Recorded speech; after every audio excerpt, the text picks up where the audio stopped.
ಎಲ್ಲಾರು ಇಲ್ಲೇ ಇದ್ದೀರಾ, ನನ್ ಕುಮಾರ ಎಲ್ಲವ್ವ? ಒಂದೊತ್ತು ಊಟ ಇಲ್ದೆ ಈ ಊರೆಲ್ಲ ಸುತ್ತಿದ್ದ ನನ್ ಮಗ. ನೀನ್ ಹೇಳಿದ್ ಒಂದ್ ಮಾತಿಗೆ ನನ್ ಮಗ 10 ದಿನ ಉಪವಾಸ ಬಿದ್ದು ಹಗ್ಲು ರಾತ್ರಿ ಕಷ್ಟಪಟ್ಟು ಈ ದೇವಸ್ಥಾನ ಕಟ್ಟೋಂಗ್ ಮಾಡ್ದ. ನನ್ ಮಗ ಹಸು ತಡ್ಕೊಳಕ್ಕಿಲ್ಲವ್ವ. ಈ ಪ್ರಸಾದ ನೀನೇ ಅವನಿಗೆ ತಗೊಂಡೋಗ್ ಕೊಡು.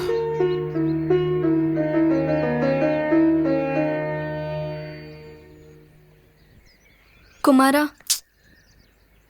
ಕುಮಾರ, ನಿನ್ ಅರ್ಚನಾ ಬಂದಿದ್ದೇನೋ?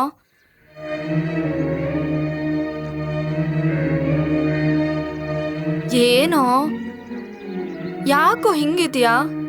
ನಿನ್ ಪಾಡಿಗೆ ಹೇಳ್ಬಿಟ್ಟೋಗ್ಬಿಟ್ಟೆ. 10 ದಿನ ಎಷ್ಟು ಕಷ್ಟ ಆಯ್ತು ಗೊತ್ತಾ? ಸತ್ತೆ ಹೋಗೋಣ ಅನ್ಸಿತ್ತು ಕಣೆ. ನಾನ್ ಮಾತ್ರ ಏನು, ಒಂದಿನಾದ್ರೂ ನೀನ್ ನಾನಾಗಿದ್ ನೋಡು, ಅವಾಗ್ಲೇನೆ ಕಣೋ ನಿನಗ್ ನನ್ನ ನೋವೇನು ಅಂತ ಗೊತ್ತಾಗೋದು. ಈಗ ನೋಡು, ಊರೇ ನಿನ್ ಬಗ್ಗೆ ಹೆಮ್ಮೆಯಿಂದ ಮಾತಾಡ್ತಿದೆ. ಯಾವ್ದೋ ಅಜ್ಜಿ ನೀನ್ 100 ವರ್ಷ ಬದುಕ್ಬೇಕು ಅಂತ ಹೇಳೋದ್ಲು ಕಣೋ. ಇಲ್ಲ ನೋಡು, ನಾನು ಅದನ್ನ ಊರಿಗೋಸ್ಕರ ಕಟ್ಟಲಿಲ್ಲ, ನೀನ್ ಹೇಳ್ದೆ ಅಂತ ನಾನು ಕಟ್ಟಿದ್ದು ಅಷ್ಟೇನೆ. ಸರಿ ಕಣೋ ಕೋಪಿಷ್ಟ, ಈ ಪ್ರಸಾದನಾದ್ರೂ ತಿನ್ನೋ. ಇದನ್ನು ನೀನೇ ತಗೊಂಡ್ ತಿನ್ನು. ಬಂದ್ಬಿಟ್ಲು ದೊಡ್ಡದಾಗೆ. ಕುಮಾರ,